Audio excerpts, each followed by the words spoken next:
Welcome back to Wellbeing Wednesdays, brought to you by the Tulane University Counseling Center. I am one of your hosts, Shawna Foose, and I'm a staff therapist at the center.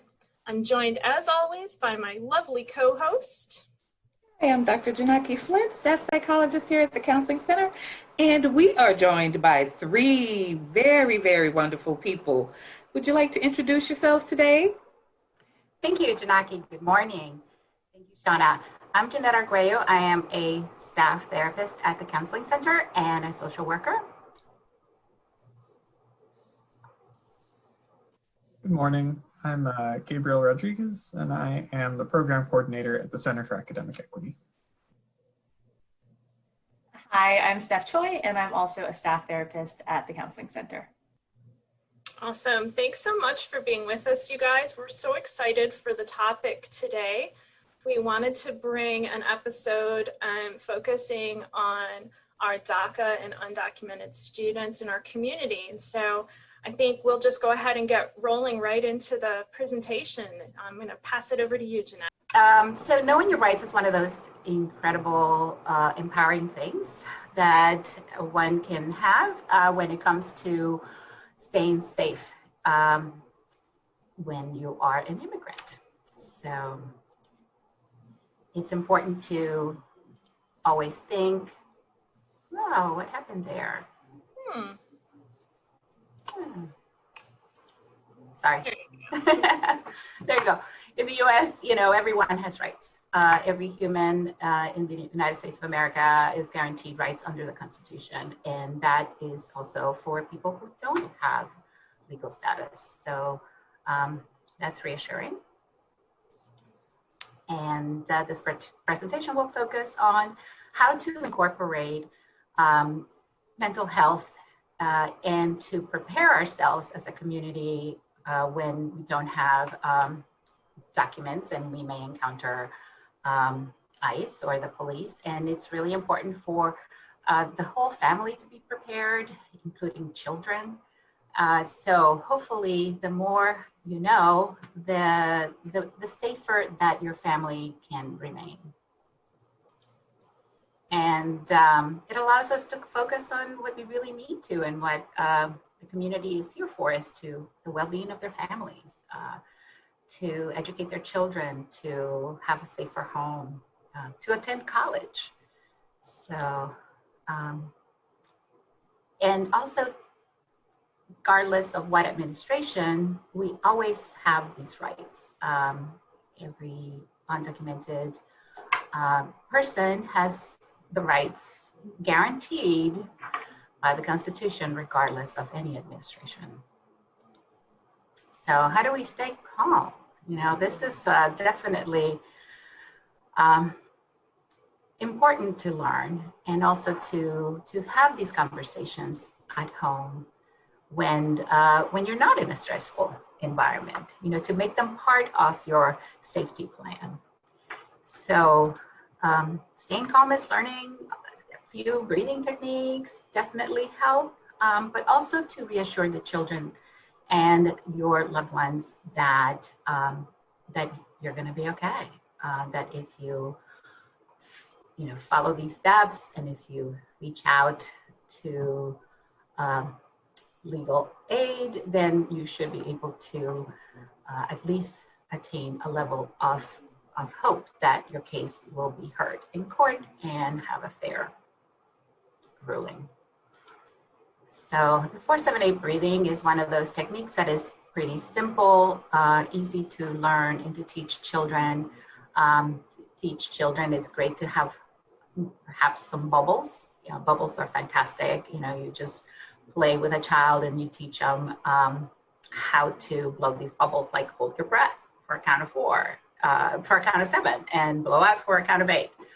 So those are some of the things that as a family you can do, as well as having a safety plan as to who is everybody in the family going to call, right? If something like this ever occurs in your family. So, you begin by learning, how to breathe in a non-stressful environment, breathing naturally, thinking of something that brings you calm, and then, beautiful inhale for a count of 4, and that's where you have children playing with perhaps some bubbles, and like I mentioned earlier. And then you hold your breath, and slowly after that, you exhale for a count of 8. And so that's just the basics. That's something that you should try to practice on a regular basis as a family, as a student, as teacher, parents, if that is something that it is important to sort of like also reassure the older members of your family household that they do have these rights and that they can tap into it. So we're going to move on. Yeah, Ginette, I was going to say, like, one of the things that we do know, right, is that if this comes up, it's most likely going to be unexpected, right? And so when unexpected things happen, a lot of feelings can come up with that can be really difficult to manage.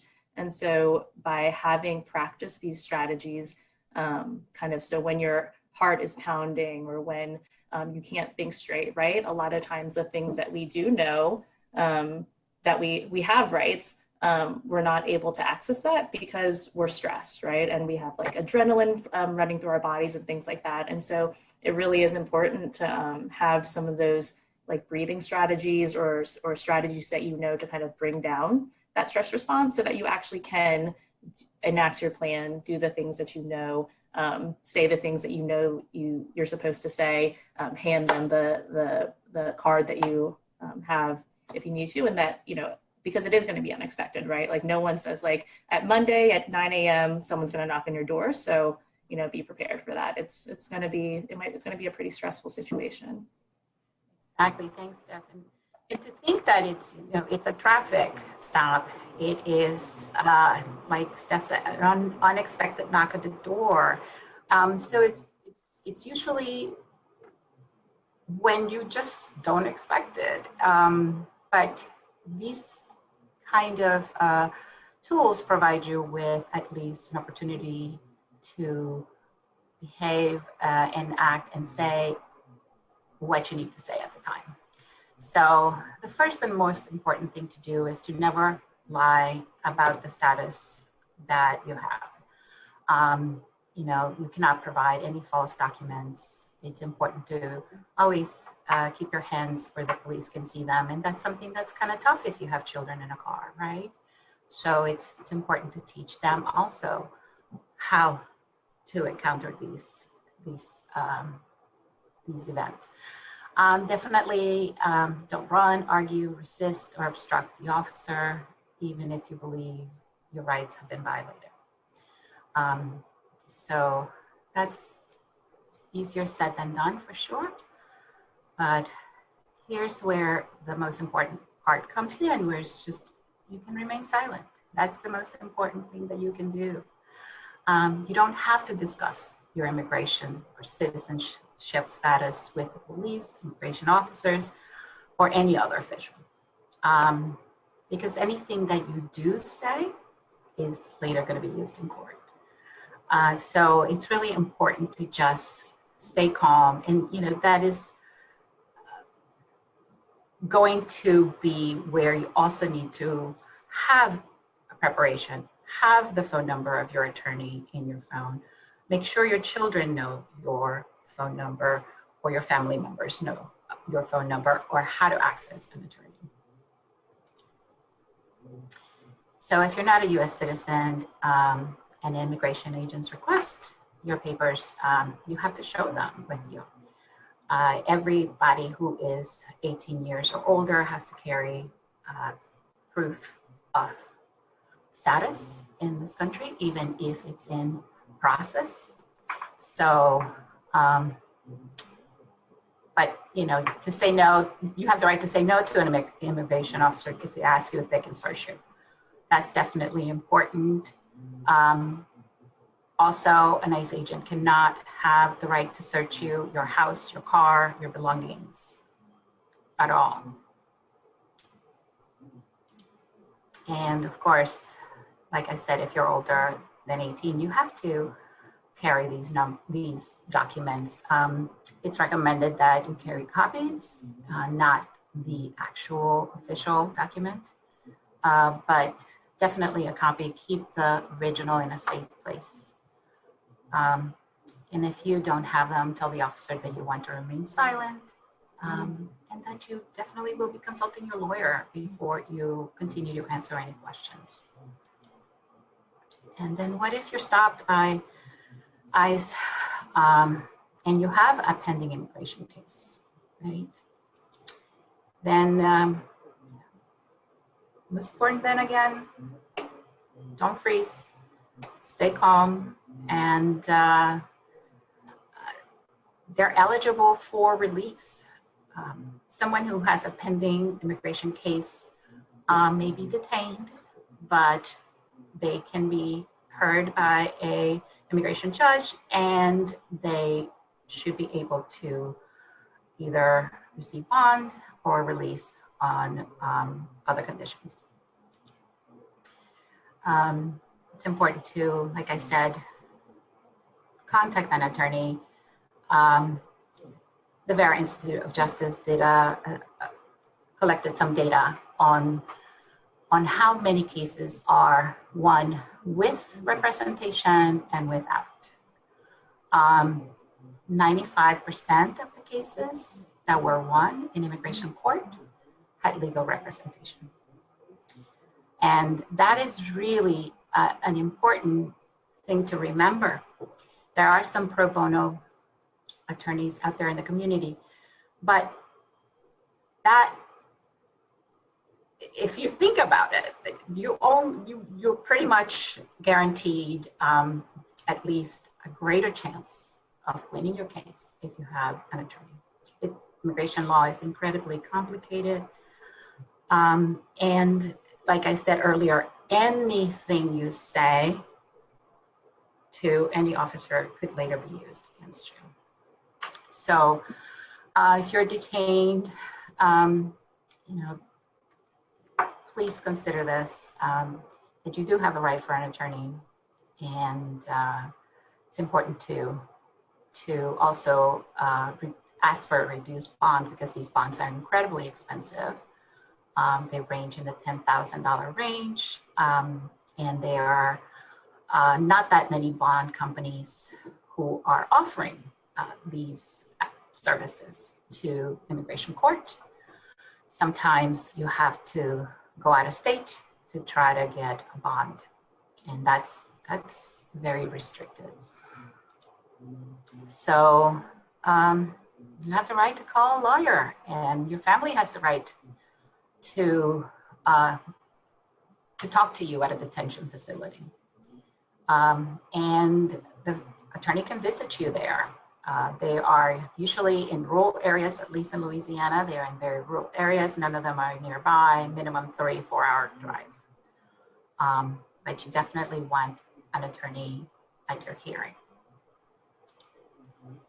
And this is also the next section that's quite important, and then that is what to do if police or ICE come to your door. You don't have to open the door. In fact, don't open the door. Teach everyone in your family not to open the door at all. That's very tough to do when you are frightened, but it is kind of the safest way to not have the person detained. And everyone in your house will need to know that. Also, that opening the door does not give the police permission to come inside. It's, you can ask to communicate with them, pass you the information under the door. But definitely the police or ICE cannot enter any place of employment or your home unless they have certain kinds of warrants. And all of these warrants must have the name of the person that they're searching for and the judge's signature. It's not that uncommon that it's not signed, or that it does not have the name of the individual that they are actually there to apprehend. So definitely, become acquainted to all of these issues that sometimes ICE uses to sort of come in and arrest people when they really didn't even have the signature of the judge. Again, you have the right to remain silent at all times. So deny entry, deny entry. The only way is that if they have a warrant for your arrest, and that is when the person should be able to open the door and go outside and close the door and leave the rest of the family behind closed doors and safe. And so a warrant for removal is called an I-205. And it does not give ICE or police officers the right to enter or search any home or business, right? So only an arrest warrant gives ICE and police the right to legally enter the home. And they must have the judge's signature.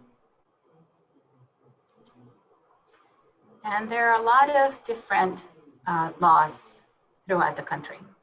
In the state of Louisiana, you must provide your name to a law officer if you're stopped. So that's not the same in other states, but in Louisiana, you are required to identify yourself, but that's it. You don't have to answer any other questions. You don't have to allow for a search. You don't have to allow for an entry into your home. You don't have to allow for entry into your place of employment. And that's where these conversations need to happen with your employers, with your coworkers, with your roommates, that it has to become a system of support where these conversations hopefully can be had so that everybody remains safe. Okay? So you definitely can find a lot of information about the state laws at the Immigrant Legal Resource Center. And this is a great little card to always carry with you, especially if you do not speak English. So these cards are available at ACLU. These are cards that a lot of pro bono offices, attorney pro bono offices give out, but definitely you can even just make a copy, cut it, carry it with you, okay? This is what an this is an I-200, but it's very similar to the I-205. This is the warrant for arrest for a non-documented person. But again, signature, name needs to be on that warrant, name of the person, and if not, you remain behind closed doors or you ask the officer, am I free to go? And that is the end. All right. Right. Well, I mean, so much useful information here, and I know there's more to come. Are we moving to you next, Steph? You're muted. Yeah. So, I think obviously, kind of like we mentioned earlier, is that that slideshow was so informative and full of information that you need to know, right? But the thing that we do know is that when these things happen, it's just going to be so stressful. And I think one of the things to kind of accept is that feeling of stress, right? I mean, I think we've all had an experience where, we've gotten flustered and, forgot about the thing that we knew we were supposed to say or the thing that we were supposed to do, right? I think that's a really universal thing, a really universal experience. And so having a plan for, one of the things that helps us feel prepared for that is by having a plan beforehand and talking, like Ginette said, to everyone that needs to know that plan. One of the things that did stick out to me is that, in a lot of households, there are children, right? And so I do think that there is like a really fine balance between letting the children know what they need to know and what they need to do, but we also don't want children to grow up fearful, right? And so I think, you know, sometimes in a lot of situations, it's like we don't want to tell the kids. We don't want them to know. But even if you don't tell children, like they are very perceptive. They pick up on that thing, on the feelings that are in the house, you know, and things like that. And so sometimes by not talking about it, it actually ends up kind of making it into something that is just so scary, right? And we know something's wrong, but I don't know what it is. And the kids fill in those blanks with kind of whatever's in their heads already. I see people nodding. I don't know if anyone has kind of like experiences or have worked with children before. Yeah, absolutely. I think that as a parent, being able to give your children enough information so they feel that you have a plan, that you as the parent are prepared, right? Kids want to feel like the parents know what's going on. And so anything that kind of communicates to them like, yeah, we have a structure and a plan and we've got it. And then how they participate in that plan. Mm-hmm. But yeah, I think it's really key in all parenting, honestly, but in this scenario especially, giving them kind of the concrete pieces they need to know and assuring them that as the parent, this is handled. Households live in this fear. It's unavoidable. Most of these children know someone who was detained or deported. So it's something that is really it's spoken about, and it's really empowering even for a child to know. So if I come home and mom's not there, right? Yeah. What do I do? And so these are conversations that are just so hard to even think that you have to have. And yet, if a person is undocumented, it can be driving through Kenner and getting stopped and not having a license because you're undocumented. And then that means you're arrested, and then ICE comes, sweeps you, and you're in a detention center less than 48 hours later. So these families live in these fearful situations day to day. The threat is very real. It's real. I think what you speak to, Ginette, too, is the traumatogenic experience of being undocumented. Exactly. You know, it's this kind of constant, ongoing trauma of constantly neurocepting threat all the time. That's real threat, not just your body showing up thinking that it's threat. And so how that gets locked into families is, you know, a lot of, you know, stuck energies, and then how do you decision make with all of that weight? And to also think that these children are going to be testifying, you know, sometimes at the age of 3. And they have to learn how to be able to tell the story of their trauma from 3, 4, 5, 11, 17 even. So we are talking about something that's very real, right? And then sometimes what happens is that if an immigration case, for instance, the backlog right now is a minimum of 2 years, right? So 2 years in the development of a child. It's a lot. A lot, right? Some cases are backlogged 4 years. Wow. So a lot happens in those 4 years, whether it is that you are constantly in fear or your family has chosen to sort of just survive and they put it out of their mind, right? And they're avoiding it. So a lot of the risky behavior that we know goes along with your developmental stage of an adolescent can end up being what keeps you from being able to get legal status. And those just add layers onto trauma. So then it's, you know, it could quickly turn into complex trauma at that point. And so I think that's an important consideration for clinicians to know when we meet people, you know, and when we talk to undocumented students, that, you know, that background is critical to know and to consider and to be empathic around and to learn about before you meet up with a student. So I think that is really very, very critical for clinicians to be aware of. Yeah, when I'm thinking about our community and our student population and what their development might have been like as young children, and now they're here with us as emerging adults, generally in the undergrad population, remembering that traumatic journey they have had to be on, and knowing that that's part of, you know, what might inform what's happening for them. It's really and how that journey shifts what's happening in their body, their natural developmental processes.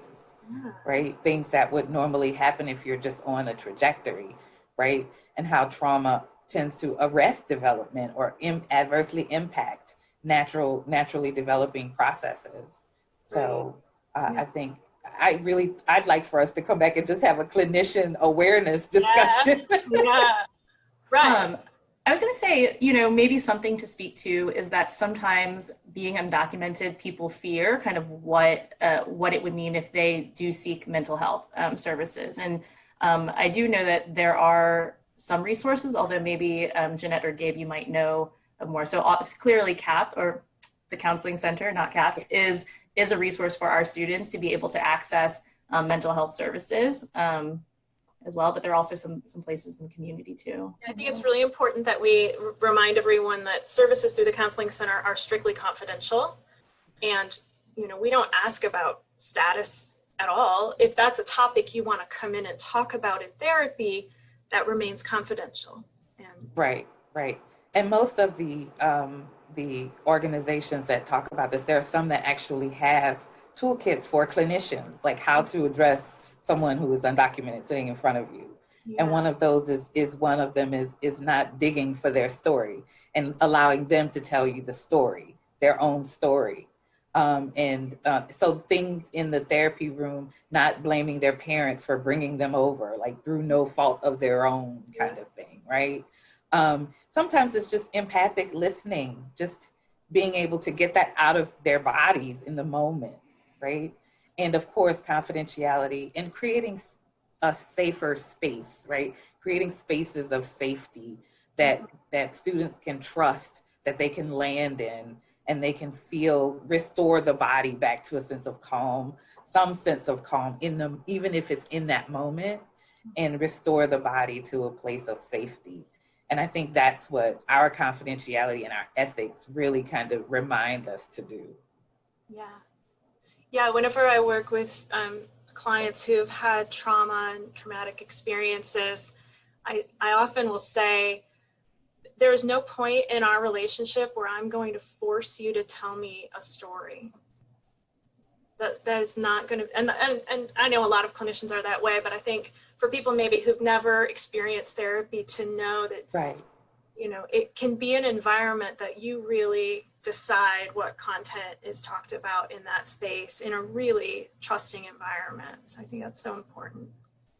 Yeah, that is so critical. Do we need to give Gabe some airtime here to tell us about what's going on at the Center for Academic Equity? Sure, I'd be happy to. I just wanted to check about how much time we have left in this episode, because I could also give a little background on students. And about 10 minutes. 10 minutes? Yeah. All right. I can speed through my notes really quick. So a lot of this information I'm actually pulling from our updated Undocu Ally training. So Tulane does have an undocumented student. If y'all or anybody that's listening, if you'd like to participate in that, you can always reach out to me. But we're kind of working on a few different initiatives to support undocumented students and documented students at Tulane. Also be sharing this out with everyone freely, so if you'd like to see it. Yeah, we'll put it in the program notes as well, so folks can, we'll link to all of this, so anybody watching will be able to find this in our program notes. Perfect. Yeah, so really quickly, I'll just run through just a few statistics on students, undocumented students in higher education. So there are actually around 500,000 undocumented students that are currently in some form of post-secondary education. So of those 500,000, about half are DACA eligible. So they might not necessarily have DACA, but they are DACA eligible. And that group of 500,000 actually makes up just about 2% of the entire undocumented population in the United States. So, the vast majority of undocumented or unauthorized folks in the US are in some form of education or training or employment. But it's just around 2%, are able to overcome all the various barriers to actually go ahead and enter post-secondary education. So of those 500,000 that are in post-secondary education, 90% are undergraduates, and just around 10% enter graduate school. And then looking at the split between public and private schools, only about 18% are in a private university, and around 82% go to public universities. So that kind of helps frame where our students at Tulane are at. Yeah, so a relatively small portion attend private schools. And to get here, they've faced a ton of barriers. So like you were talking about, not only is there just the general trauma that comes with being undocumented in the United States, but there are also a ton of legal and financial barriers. So undocumented students actually only have the right to, or have a legal right to primary and secondary education. So they don't have a legal right to post-secondary education. So while there aren't federal laws that specifically prohibit undocumented students from attending public colleges or universities, there also aren't laws that require these universities to admit undocumented or documented students. And in addition to that, undocumented and documented students are also not eligible for most forms of financial aid that authorized immigrants or that citizens have available. So they're able to take advantage of private loans, but typically only if a US citizen or a permanent resident is co-signing those loans. So they're not eligible for government grants. They're not eligible for federal work study, for federal or for state aid. Although they can be available for institutional aid if their specific institution decides, yes, we will make this available. That's been a real issue with COVID, especially. So there have been a few challenges, but the CARES Act, which ended up providing a lot of federal money through universities to help out students during COVID. Betsy DeVos actually, I think specifically, I don't remember if she wrote it or if she just, had talked about it, but essentially undocumented and documented students weren't eligible for any of the CARES Act money either. So it's been a tough road for a lot of our students. On the upside, there has been a lot that Tulane has been doing to support our students. So generally, there's the Undocumented Student Support Committee. So that was actually an initiative started by graduate students and staff in 2017 and 2018. So Vanessa Castañeda, I don't know if y'all knew her, but she was amazing. But she was one of the leading forces in starting that. And Brianna Mohan and Nicole Ralston also spearheaded that. So the committee is made up of a ton of faculty and staff who have been through Undocumented Ally trainings, which are just short competency trainings. So you'll be able to know, right, who we are. We have little stickers with butterflies that say Undocumented Ally. So students that need someone to talk to, perfect. So students that need someone to talk to, right, can know, okay, this is a safe person, right, that will keep my information confidential and that can direct me to other resources. So in addition to that, Tulane also has an immigration attorney. So if undocumented or documented students need legal counsel, they can just contact Marco Balducci in TULAP, and right, he will provide services free of charge. That also extends to the families of Tulane affiliates, which is fantastic. So you can bring in family members for consultations. Can you tell us a little bit about the Wave Starter campaign? Perfect time. It was just about to, yeah. So a few years ago, the Office of International Students and Scholars started a Wave Starter campaign to raise funds for their undocumented and international student emergency fund. They raised about $15,000, but it's been a few years since then. So now they're partnering with the Center for Academic Equity to raise money again. And this year our goal is $10,000.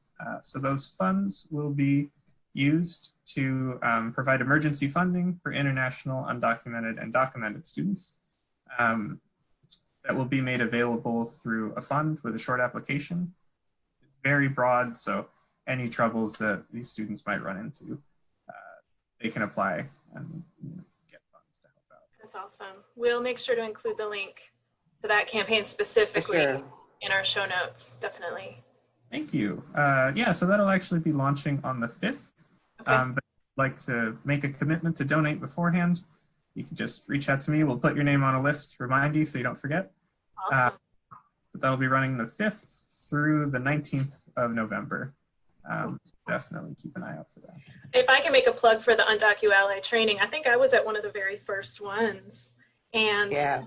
I learned so much. I probably need a refresher. Things have probably changed. But I really came out of that feeling secure in my understanding of the legal side of it and knowing what supports were available through Tulane and knowing how I could connect students to that support. I just felt really equipped to interact with our students in this community. So if anyone hasn't done the Undocumented Ally training, I do recommend. I think we need to do that regularly, though. Yeah. I don't think that needs to be a one-off. Right. I think that every year we need to be updating, or every 6 months. Yeah. Laws are changing, things are happening. Absolutely. Just in my, intermittent research, every time I look up something, it's vastly different. I'm like, oh wow, I was saying the wrong thing for 2 weeks, right? Right. And so it's important to, but don't wait for that training. Mm-hmm. It is important to get yourselves educated about this on your own. Really There's a lot of great information, in nationally ACLU, the immigrant rights, UndocuBlack, because we have over in that 450, there's like, of the DACA eligible immigrants, there is 65% are Latinx. I think like 12 to 17% are Asian Pacific Islander, 10% are white, and 7% are Black or African or identify in that spectrum. So it's important to understand how students are showing up on your campus, but also what's happening from a wider statewide perspective, from a federal perspective, and even a global one. Yeah, good stuff. We will make sure that we are linking as many of these resources as we can in the show notes. I feel like there's so many important resources we want to make sure folks have access to. Yes. One of them, before we wrap up, if it's okay, I wanted to share my screen and just remind everyone about the Counseling Center's resources. All right, so just remember to schedule an appointment at the Counseling Center. It's one call, 504-314-2277. You'll get to speak to Belinda or Charles Zetta. In most cases, you'll be seen that same day via Zoom by one of our staff clinicians, and you'll get to have a plan. So and remember that those resources are strictly confidential. And so if you had worries about your status and thought that that was a barrier to the counseling center, please know that it is not, and we would be very happy to see you. Don't forget to follow Campus Health on social media. These episodes are now running on IGTV, on Instagram, and also on our YouTube channel. So look out for those. And to see the show notes, you will want to go to the YouTube link, and that's where all of these resources will be posted.